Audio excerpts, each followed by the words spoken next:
দুবাইয়ে চালু হয়েছে অভিনব রেল বাস। 10 ফেব্রুয়ারি থেকে চালু হওয়া এই রেল বাস ঘন্টায় 100 কিলোমিটার গতিতে চলতে পারবে।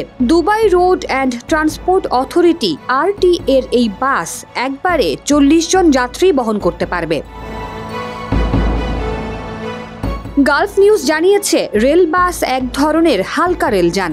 যাত্রী পরিবহনের জন্য বিশেষভাবে এটির নকশা করা হয়েছে। পরিবেশ বান্ধব ও উদ্ভাবনী এই পরিবহন ব্যবস্থা বিদ্যমান বিকল্পগুলোর তুলনায় বেশি কার্যকর এবং কম খরচে পরিচালিত হবে।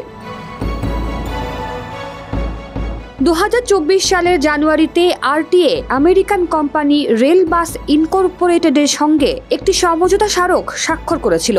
দুবাই ইন্টারন্যাশনাল প্রজেক্ট ম্যানেজমেন্ট ফোরামে এই সমঝোতা স্মারক স্বাক্ষরিত হয়। এই ব্যবস্থায় রেলযান এমন এক ব্রিজের উপর দিয়ে চলবে যা সৌর প্যানেল দ্বারা বিদ্যুৎ উৎপাদন করে পরিবহন ব্যবস্থাকে সচল রাখবে।